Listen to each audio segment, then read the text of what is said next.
Le damos la bienvenida a la señora Mónica Beatriz Lupani, licenciada en Psicología, profesora en nivel medio y superior en Psicología, psicogerontóloga, educadora sexual, coach ontológico profesional, amplia trayectoria en el área de discapacidad, 10 años en la Federación Nacional de Discapacidad, FENDIM, 17 años en la Asociación para el Desarrollo de la Educación Especial y la Integración, ADEI, asociación que trabaja para la plena inclusión educativa, social y laboral de las personas con discapacidad.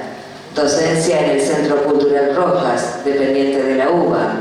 Docente de posgrado en la Universidad Católica Argentina y en la Universidad de Avellaneda. Ex docente de la Universidad de Maimónides, que nos disertará sobre el modelo social de la discapacidad.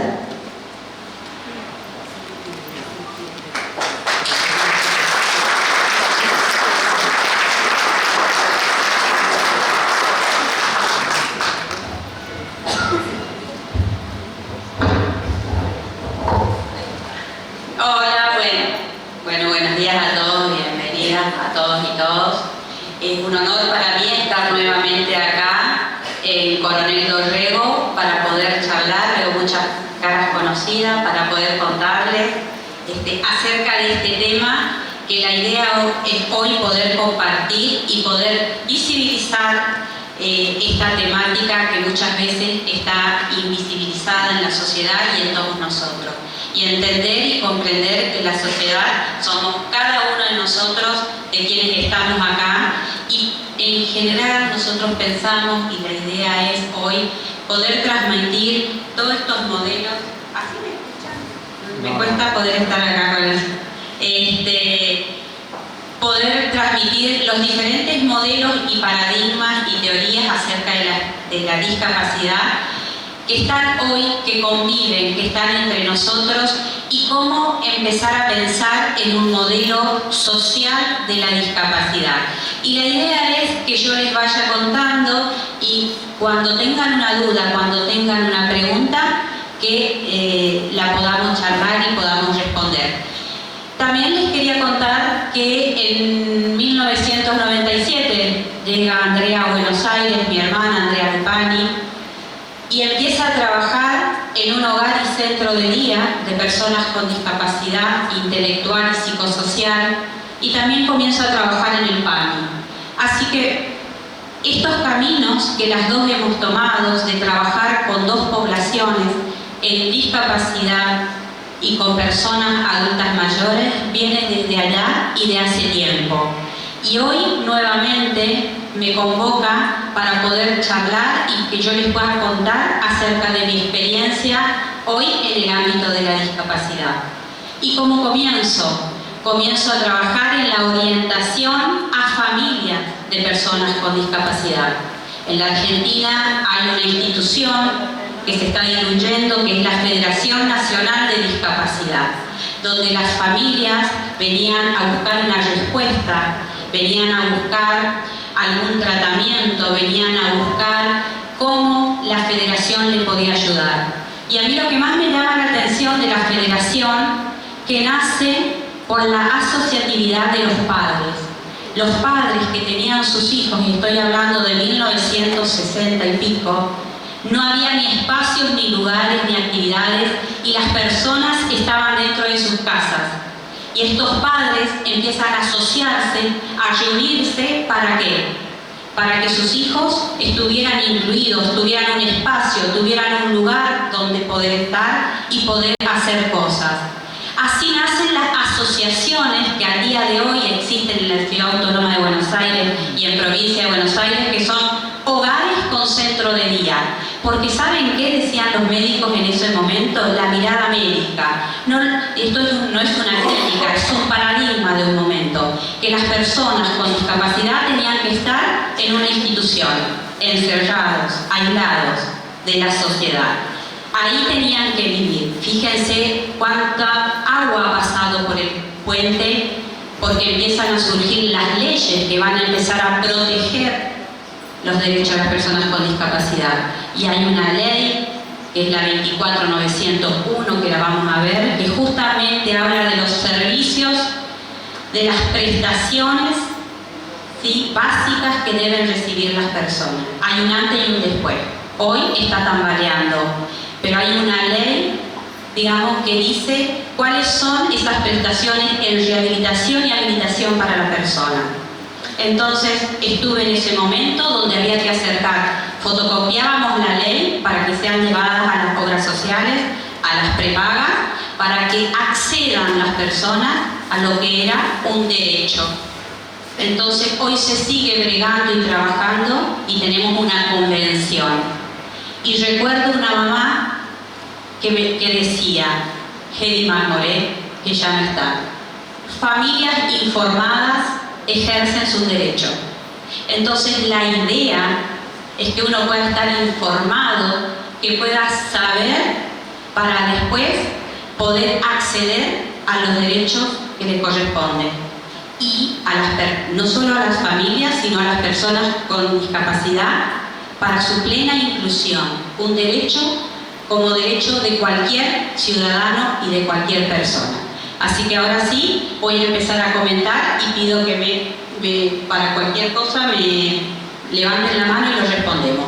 Entonces la idea es que yo les pueda contar acerca del modelo social de la discapacidad. Es un modelo en el cual, si se quiere, conceptualmente, los científicos, los que estudian, los que investigan, cómo ha ido evolucionando el concepto de discapacidad, la palabra, en nuestra sociedad. Y hoy estamos ante un modelo social, con una perspectiva de derecho a través de la Convención.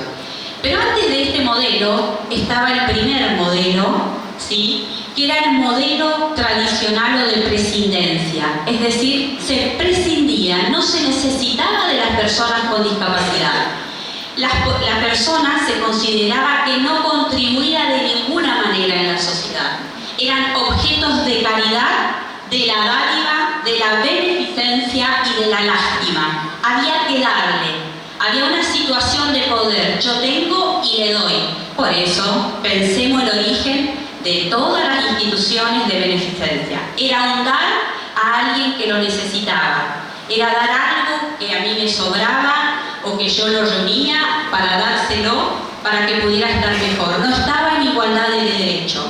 Se consideraban anormales. Este término lo podemos, si lo pensamos y rastreamos en nuestra historia, son anormales.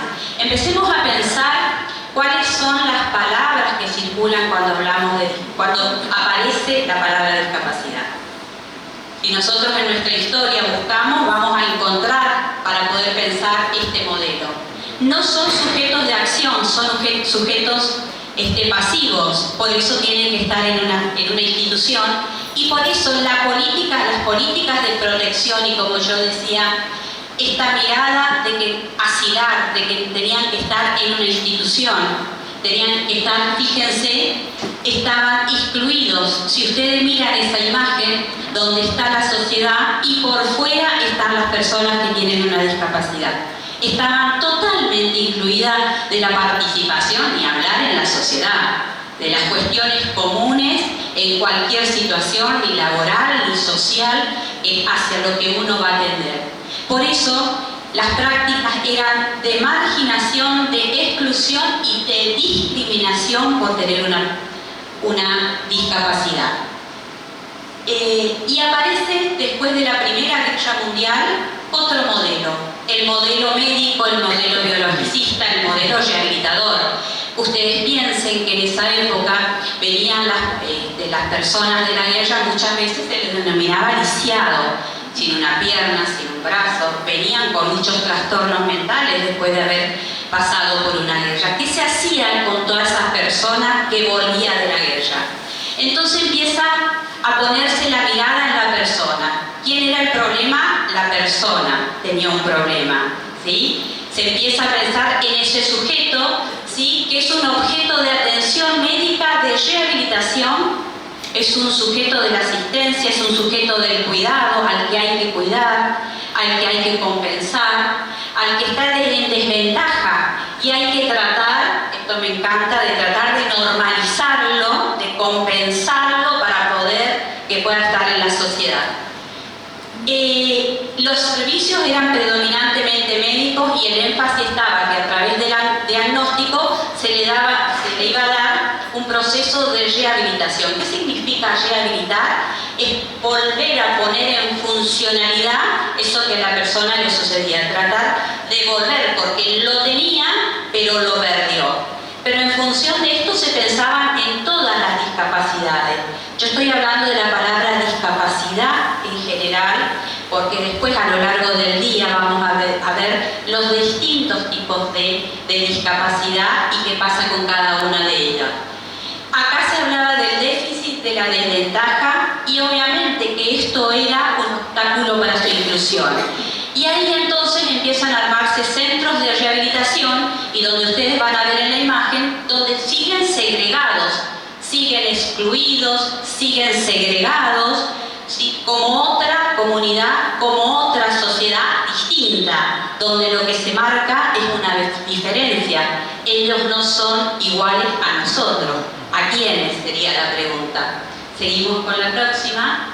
Y por eso aparece que en este momento el modelo social de la discapacidad tiene una perspectiva de derecho, porque justamente, ahora vamos a ver el tema de la convención, la persona empieza, digamos, a ser vista desde sus diferentes aspectos. Y fíjense que dije persona, porque si ustedes piensan en el lenguaje que hemos tenido a lo largo de nuestra historia y de nuestra vida en función de las personas con discapacidad. ¿A alguien se le ocurre una? ¿Cómo eran nombrados? ¿Cómo era dicho? ¿Cómo se les decía? Y que aún hoy están en nuestro lenguaje.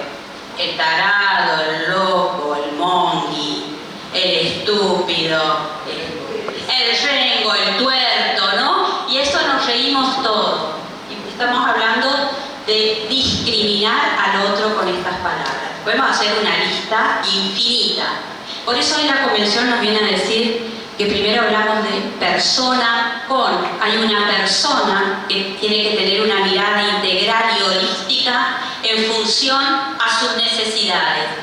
Y a partir de ahí, si necesita, tendrá un tratamiento. Sacarlo de la mirada médica, ¿sí? Y va a empezar a poner la mirada en el contexto, va a empezar a poner la mirada en la sociedad, que en realidad la persona que tiene un déficit, las barreras la va a encontrar en la sociedad, porque si yo tengo un problema motor, que van a hablar ahora en la tarde, pero no tengo una rampa, ¿soy yo o es la sociedad que no me permite acceder con una rampa? Si yo tengo esa rampa, desaparece esa discapacidad, eso que no me permite a mí acceder a un espacio.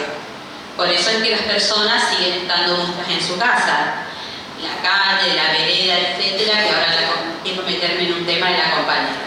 Bien, entonces, aspira este modelo a que las personas puedan estar incluidas como cualquier otra, tengan una participación real.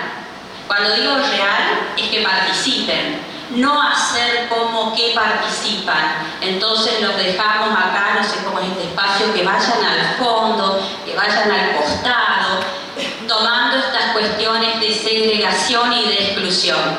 Por eso, si ustedes miran, la tendencia es que pasemos de la integración, si miran las imágenes, a la inclusión.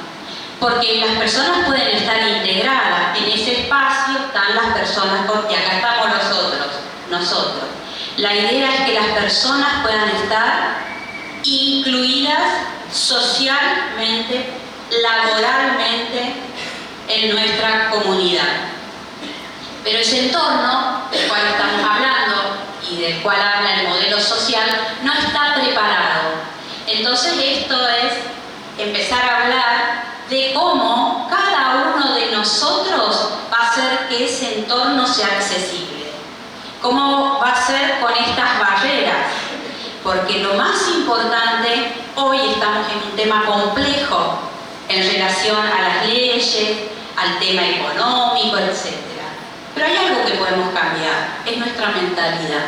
Si hay algo que podemos cambiar es nuestra manera de pensar. Si hay algo que podemos modificar son nuestros pensamientos.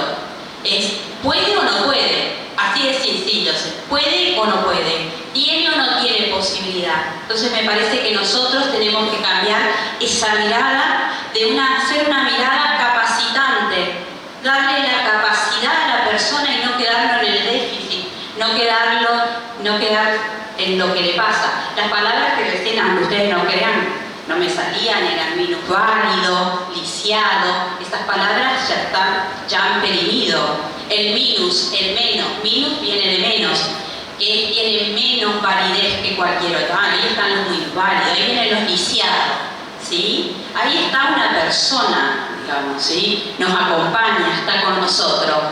Por eso hoy hablamos de un sujeto de derecho, un sujeto de derecho pleno como cualquier otro, y por eso tenemos que empezar a pensar en poner el foco en las capacidades y las habilidades. Más tarde, espero que me acompañen, vamos a hablar del tema de la inclusión laboral, ¿sí? De la posibilidad que todas las personas tienen de estar incluidas. Después vamos a ver quiénes sí, qué es lo que pasa, en qué lugares, en el cómo, pero la idea es que en principio todas puedan estar incluidas en igualdad de condiciones que las demás personas. La próxima. Por eso fíjense, la idea es que hoy podamos pensar desde esta exclusión, con esas imágenes, ¿sí? La integración está en el medio y la inclusión, en una sociedad donde estemos todos, en una sociedad diversa, ¿sí? En una diversidad donde todos podamos estar compartiendo. La próxima, nos salió una imagen. Y hay toda una legislación para leyes. Si ustedes hacen una búsqueda, leyes hay muchísimas. Está todo dicho casi. Lo que tiene que suceder es que esas leyes se cumplan. Las leyes están, son divinas, hermosas, están ahí, pero han hecho cambios. A ver, más allá que lo diga con cierta... Están las leyes, hagamos que estas leyes se cumplan. ¿Cuál fue un quiebre? Allá por 1981, ¿sí? Está la Ley de Protección Integral de las Personas con Discapacidad, donde se empieza a hablar del certificado. Hoy se hablaba certificado de discapacidad. Hoy, por este tema entre las provincias y entre los distintos lugares, lo que sucede es que empieza a haber el certificado único de discapacidad universal acá en Argentina, porque pasaba que si uno cruzaba la General Paz le pedían otra cosa, si se iba a La Rioja le pedían otro papelito. Entonces es universal para todos los que viven acá en la Argentina. Empieza a hablar esta ley que es importante, empieza a proteger los derechos, empieza a nombrar los sistemas de rehabilitación que tenían que tener en ese momento los hospitales, que obviamente no sucedía siempre. Y fíjense, nos recuerdan nosotras, con mi hermana, de Goya, Corrientes, todos, ¿a dónde iban? A Buenos Aires. ¿A qué iban a Buenos Aires? A buscar todos esos tratamientos, digamos, que no había en los lugares de las provincias, ¿sí? Fíjense, en 1997 surge la 24901. Las personas que tienen familia con discapacidad, las instituciones tienen que saber a la letra la 24901, porque justamente nos viene a hablar de todas esas prestaciones que la persona tiene derecho. ¿Cuáles son los lugares? ¿Cuáles son los espacios? ¿Cuáles son los tratamientos? ¿Cuáles son las necesidades y a qué puede acceder? Por eso, la próxima, ¿sí? Nosotros vamos a ver si hacemos una línea de tiempo y en los ciclos vitales de la persona, hablamos desde el nacimiento, la niñez adolescencia, la adolescencia y la adultez, digamos. Esta ley nos va a hablar desde la estimulación temprana. ¿Qué es lo que necesita? Si la persona necesita la estimulación temprana. ¿Quién lo tiene? Porque por ahí en esto de estar tanto con la temática, lo que hace la 24901 como algo novedoso es obligar a las obras sociales y a las prepagas a que den el servicio. Yo recuerdo que siempre era todo un amparo poder hacer para aquel obra. Entonces, ¿qué es lo que nos dice la 24901? Todos los derechos que tiene la persona en relación a las prestaciones y que lo debe pagar, así se los digo, debe, ¿sí? Lo debe pagar. Empezando desde la estimulación temprana, tenemos que cuando empiezan la educación inicial, la educación general, pasando por una educación inclusiva, porque también convengamos, y acá hay todo un tema en educación, digamos que todas estas cuestiones son para debate, ¿no? ¿Quién es escuela de educación especial? ¿Quién es escuela común? ¿Cómo es la integración? Yo le diría que hay que escuchar a las personas con discapacidad. Yo que estoy en el área laboral, escucho a esos niños que fueron muchas veces incluidos, y no siempre son todos exitosas las inclusiones. Hay que acompañar a los niños y jóvenes que puedan estar en el sistema, porque el sistema educativo también tiene que estar preparado, tiene que estar capacitado y formado, y tiene que haber recursos. Sin recursos, digamos, las maestras están justamente al frente haciendo lo posible de tratar de trabajar con un montón de niños y además trabajar con alguno que necesita una mirada distinta. Y a los docentes se les pide la mirada diversa para cada uno. Está fabuloso y hermoso. Después hay que eso poder llevarlo a la práctica concreta y ver si el niño joven se beneficia o no de ese espacio educativo. Por eso está la educación inclusiva, que acá en provincia tiene otro nombre, pero las maestras integradoras, quienes van a acompañar dentro o van a acompañar por fuera. Tenemos la educación especial. Yo soy una convencida, Mónica Lupánica, y jóvenes que son para la educación especial, que no pueden estar en ese otro espacio. Me parece que no es todo para todos. Sí es la oportunidad, sí es pensar si tiene la oportunidad y se va a poder acceder, ¿sí? Porque muchas veces un niño, un joven, cuando termina algunos de los circuitos educativos, trae un certificado que ha finalizado la secundaria. Cuando uno pregunta o habla, lo hago cotidiano a partir de 18 años que tomo entrevistas a jóvenes. Y la verdad, sí. Me gustaría hacer un aporte en relación a la educación inclusiva en la provincia de Buenos Aires. Mi nombre es María Eugenia González, soy inspectora de educación especial. Tengo a cargo la supervisión de los distritos de Coronel Friles y Coronel Dorrego. Vos te referías a las maestras de integración. Y en este marco del modelo social, nosotros hoy hablamos de educación inclusiva y contamos con maestras de apoyo a la inclusión. Entonces, superando el paradigma anterior, tenemos nuevas resoluciones desde el año 2017 en la provincia de Buenos Aires que regulan la inclusión de niños, niñas, adolescentes, jóvenes y adultos con discapacidad en todos los niveles y modalidades del sistema educativo, con una estructura particular y que también contempla a las escuelas sede de educación especial, pero siempre en el paradigma de inclusión. Perfecto. Con maestros de inclusión, no maestras integradas. Dale, pero digo, fíjate ya la palabra es distinta, por eso que venimos diciendo de la integración a la inclusión y de la importancia que es un gran trabajo, digamos, que esto suceda, porque muchas veces los niños necesitan muchos apoyos. Sí, en esos apoyos, cuando nosotros pensamos las propuestas pedagógicas de inclusión, que también venimos superando paradigmas en la historia de la modalidad, de la mano de estos paradigmas que vos decís que van cambiando respecto a la mirada de la persona con discapacidad, cuando uno piensa una propuesta pedagógica de inclusión orientada a educación, también incluye no solo esos apoyos para que aprenda matemática, prácticas de lenguaje, sino trabajos en red, intersectoriales. Totalmente. De la mano de lo que hoy aportaba el intendente, estos trabajos intersectoriales que hacemos con todos los organismos para poder acompañar la inclusión en todos sus aspectos. Perfecto, gracias por tus aportes, digamos, desde el área educativa y todas las articulaciones que hay. Hay una sociedad comprometida con, digamos, porque esto no lo hace un área sola, sino lo hacen todos, trabajando intersectorialmente, las áreas de los municipios, de las gobernaciones. Fíjense que la niñez adolescente también agarra los centros de día, son para niños educativo formal y va a necesitar otro espacio. Y para esto aparecen los centros de día. Y en la adolescencia y adultez aparece la formación laboral.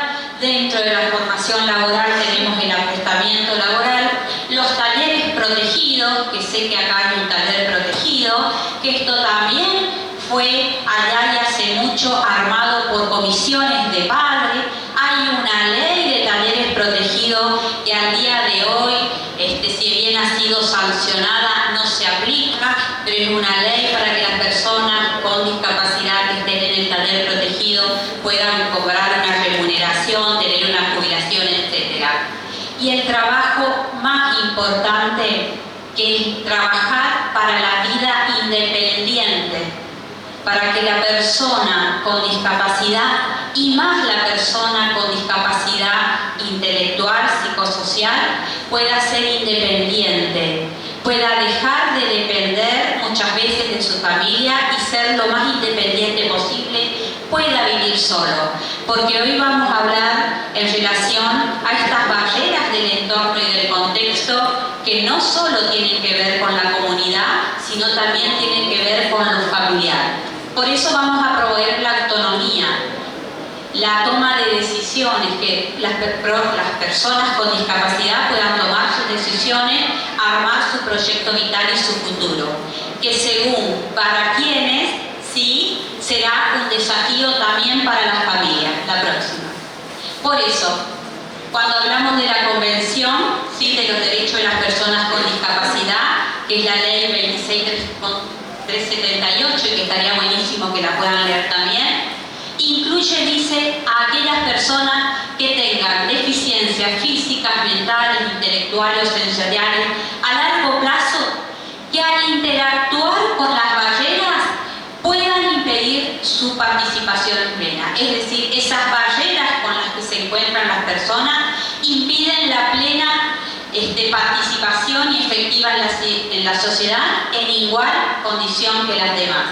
Hacia eso hay que trabajar. Por eso, la convención que viene a hacer, a reconocer, fíjense, si ustedes han escuchado, se tuvo que armar una convención de los niños y de las niñas, una convención de las personas mayores, una convención de las personas con discapacidad, para poder ratificar, para poder hablar de lo que es un derecho para todos, digamos, de estas poblaciones. ¿Por qué? Porque sus derechos son vulnerados todo el tiempo. ¿Sí? Entonces, la Convención sobre los Derechos de las Personas con Discapacidad, ¿qué es lo que nos viene a decir? ¿Qué es lo que nos viene a reconocer? Los derechos a la vida, a la educación en igualdad de condiciones que las demás, al empleo, a la vida independiente, a la salud, a la no discriminación, a la capacidad jurídica, acceder a la justicia, que puedan votar, que puedan casarse, que puedan tener hijos, que puedan elegir dónde vivir, con quién estar. Cuántas cosas que podemos pensar y decir, uy, ¿cómo lo va a hacer? Y ahí vamos a hablar de la palabra apoyo. Por eso, yo les invitaría a pensar en este imaginario social, en esto que todos tenemos prejuicios, todos tenemos un pensamiento en relación a las personas con discapacidad o al tema de la discapacidad. Como en realidad nosotros, porque ignoramos muchas veces, discriminamos porque no sabemos cómo empezar a pensar, digamos, de una manera inclusiva, justamente para no dejar afuera, para no excluir a las personas. La próxima. Y sepamos lo que es la indefensión aprendida. Indefensión aprendida. Es ese estado de pasividad, dice, de un sujeto como consecuencia de la falta de confianza en realizar con éxito una determinada conducta debido a una historia anterior de fracasos al realizar esa conducta. Cuando a alguien se le dice no podés, no vas a lograr, no vas a llegar, digamos, la persona lo aprende. No le damos la posibilidad, le quitamos la confianza, le quitamos la autoestima, no le permitimos empoderarse. Hoy la Convención nos habla de que las personas puedan empoderarse en relación a sus derechos. ¿Sí? ¿Qué dicen las personas que han participado de la Convención? Nada para nosotros sin nosotros, dicen las personas, con todo el derecho. ¿Alguien quién arma la Convención? Las personas también con discapacidad. ¿Sí? Este es un cuento, no sé si lo conocen, a Bucaille, no me encanta, que dice cómo se aprende, digamos, esta cuestión de la indefensión. ¿Qué hacen en los circos con los elefantes? Les atan a una de las patas una cadena. Entonces, cuando el elefante chiquito intenta y tiene la cadena y no va a ningún lado, entonces se queda en el circo. Pasan los años, intenta, hasta que un día, solamente teniendo la cadena y no atado a ningún lado, no se mueve el elefante. Está atado a ese hábito, a esa conducta que ha aprendido, que la cadena lo lleva a no poder moverse. Entonces pensemos lo que hacemos con nuestras conductas cuando nosotros estamos, cuando nosotros trabajamos, más los profesionales en relación al tema de la discapacidad. La próxima, por eso. Las barreras son sociales, son actitudinales, comunicacionales, del entorno, urbanísticas, arquitectónicas y las barreras cognitivas. Las barreras sociales y actitudinales tenemos que pensar que dentro de la familia, cuando nace un niño, una cosa es cuando alguien adquiere a lo largo de la vida alguna discapacidad, pero cuando nace un niño con una discapacidad es un impacto.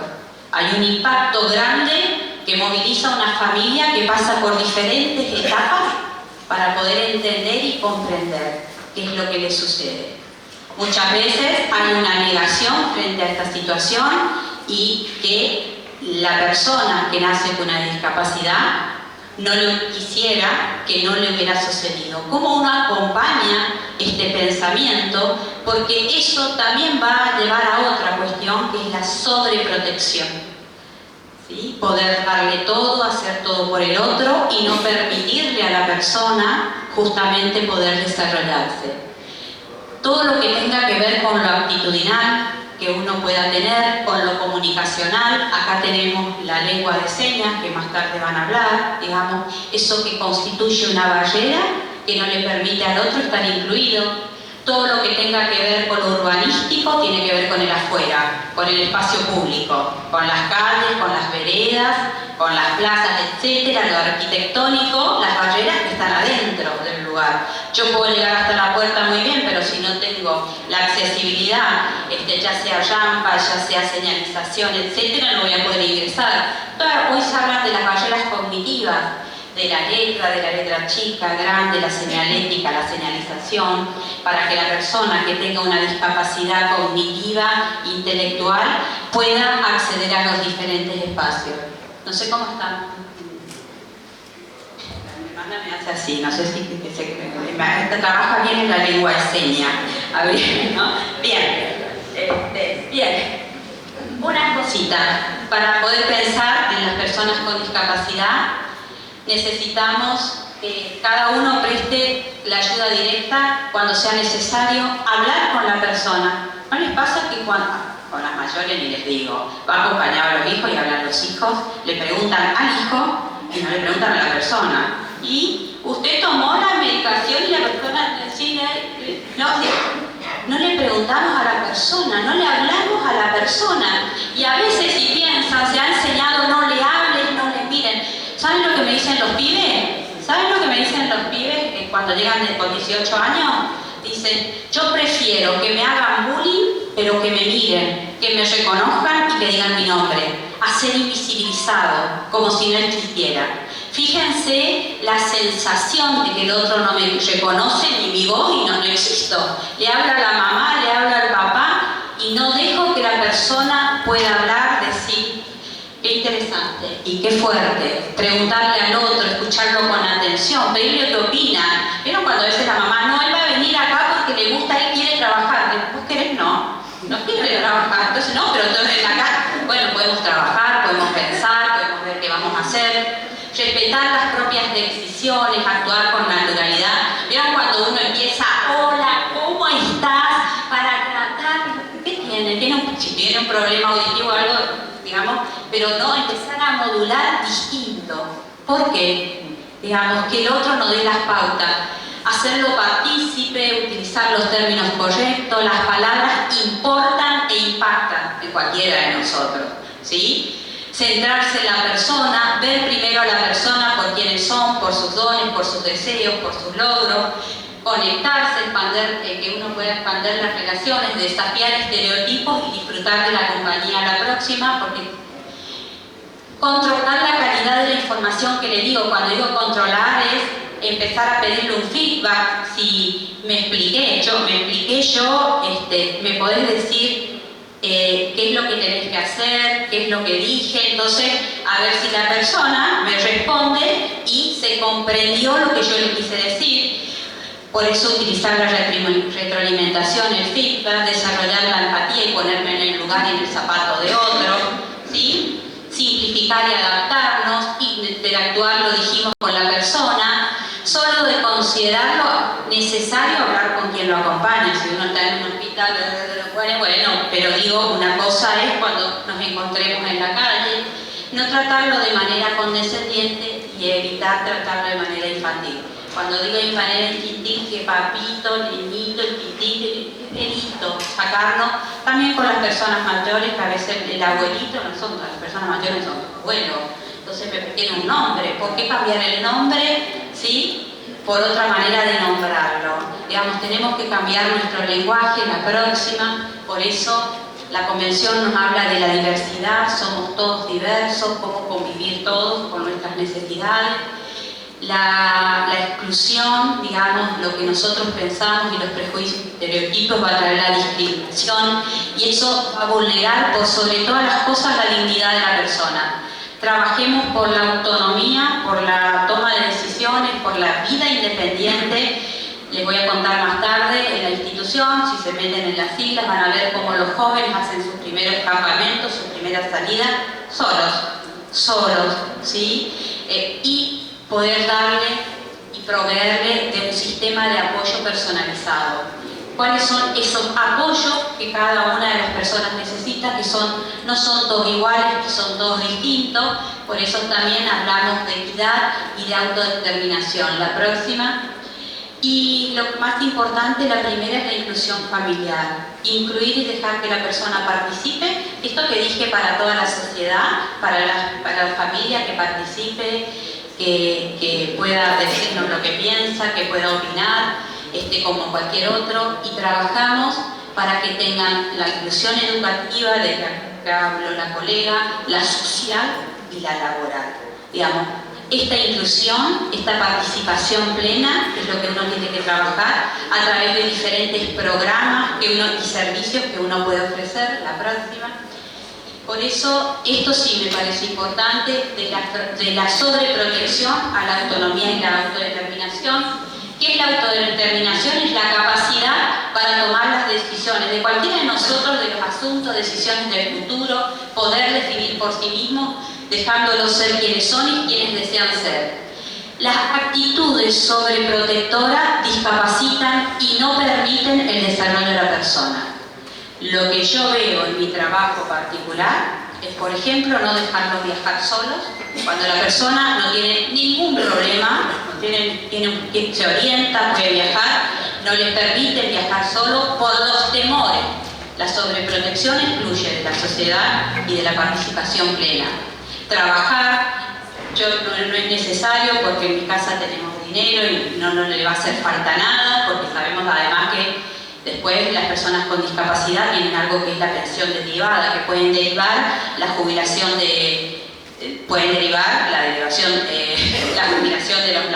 la jubilación y se transforma en una pensión de los padres. Con lo cual, digamos, no necesitaría, por decirlo, la persona necesita ser independiente, tener su propio trabajo, sus propias cosas. No dejarlos participar en lo familiar. La próxima. Y los apoyos, con esto cierro.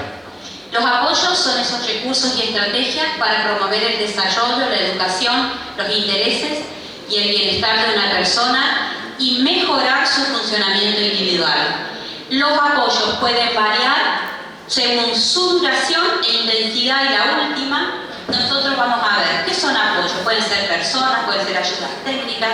Apoyo es aquello que va a ayudar a que la persona pueda lograr aquello que quiera lograr y uno se lo pueda dar. Los apoyos pueden ser intermitentes, que se proporcionan cuando se necesitan en momentos puntuales y determinados. Los apoyos pueden ser limitados, se dan en tiempo limitado, pero no de forma intermitente, sino que es algo continuo. Los apoyos extensos son los que se ofrecen de forma continua y regular en relación a algunos entornos y sin límite de tiempo. Y los apoyos generalizados son constantes y de alta intensidad, se proporcionan en distintos entornos y son para toda la vida. Yo diría un apoyo generalizado es cuando uno va a necesitar, por ejemplo, una persona que cuide de alguien toda la vida porque por sí sola no puede, personas por ejemplo que tienen una parálisis cerebral, que están en silla de rueda y que necesitan generalizado. Intermitente cuando es algo puntual, digamos, un tratamiento que necesitan, ¿sí?, en un momento determinado, o esto del apoyo en las escuelas es un apoyo intermitente en un momento limitado, también se dan en un tiempo delimitado, pero es algo continuo que debe existir. Y el extenso, ¿sí?, que en algunos tiempos, en algunos entornos se necesita y en otros entornos no. La próxima creo que, a ver, por eso también en esta temática me parece que acá hablamos de la persona y los derechos de las personas con discapacidad y lo que quise transmitir. De todos estos paradigmas de que hablé, conviven. No quieren decir que estemos en el modelo social. Justamente lo que tenemos que tender es ir a ese modelo social. Todos los paradigmas en todo el país, en la ciudad autónoma, bueno, están todos. Uno va a diferentes instituciones y dice, ¿qué pasó? Digamos, porque ha quedado en los viejos paradigmas, ¿sí? Conviven. La idea es que podamos tender de la integración a la inclusión plena de las que estamos lejos. Pero eso es un reto y desafío para todos nosotros, ¿sí? ¿Qué necesitan las familias? Información, apoyo, contención, grupos de apoyo y asociatividad. Que se puedan reunir, que se puedan hablar, digamos, no solo para tener contención emocional, para aprender de los otros padres, para poder trabajar en la comunidad, para trabajar con a sus hijos, ya sean niños o jóvenes, ¿sí?, en la defensa de sus derechos. No sé si hay una más, pero creo. Por eso el modelo social transita hacia una nueva forma de vincular a las personas con discapacidad con el entorno. Y esto requiere adquirir conocimientos e información específica, se necesita de capacitación, formación y cambio de mentalidad de toda la sociedad. Sin un cambio de mentalidad no hacemos nada. Yo lo que le quería traer hoy era justamente esto, todos estos paradigmas y modelos que han variado, han cambiado, pero están todos, conviven, y tratemos de ir hacia una mirada social de inclusión de la persona. Tratemos de trabajar porque uno hoy decía económico, hay todo un tema ahora donde se saca dinero, esto lo leí en Infobae hace 2 días, donde se le saca a la obra social 10.000 millones, ni sé cómo es ese número, pero ¿para qué? Se le saca ese dinero para no dar la prestación a los sindicatos. Entonces, estamos en un grave problema. Entonces uno dice, bueno, estamos nosotros para desde abajo y hacia arriba cambiar de pensamiento primero, más allá de las prestaciones que la persona necesite. Están nosotros acá, en los que venimos acá en ser multiplicadores, digamos, de esta inclusión. Lo otro se irá trabajando, habrá reclamos, etc. Pero acá nosotros somos quienes, somos la sociedad, somos una parte, somos quienes incluimos o no incluimos, somos quienes saludamos a alguien en la calle o no, ¿sí? Quienes decimos qué tal, necesitas algo, cómo te ayudo, y no creer que porque está en una silla de ruedas, a mí me pasa 10.000 veces, le digo, que por ahí me quedo en el... Entonces, ¿necesita ayuda? No, bueno, ¿por qué tengo que avasallar, agallar el cuerpo de otro? Y les digo cuando trabajamos de personas con dificultades en la visión, que uno lo agarre, uno lo ve arrastrando al otro. En realidad uno le tiene que preguntar, le tiene que dar el brazo, que deja callar, y entonces uno lo va guiando, pero la persona y no yo llevándolo, ¿no? Porque ¿quién tiene el poder? Yo de hacer lo que quiero y llevarlo por donde quiero. Entonces me parece que es escucharlo, pensar qué podemos hacer y preguntarle. La pregunta nunca está de más, al contrario es necesaria. ¿Cómo te ayudo? ¿Necesitas ayuda? ¿Cuántas personas yo quiero dar a veces en el colectivo la sientan? No. La persona mayor porque es mayor, pero por ahí necesita. Y después está el beneficio secundario de la discapacidad, que eso es para otro tema. Bueno, gente, ¿alguna pregunta, alguna duda, algo que me quieran decir? Una. Así me voy contenta. Buen día, ¿cómo estás? Hola, ¿cómo estás? ¿Cuándo aparece el paradigma social? O sea, ¿cuánto tiempo pasó desde el paradigma rehabilitador a que aparezca el modelo social?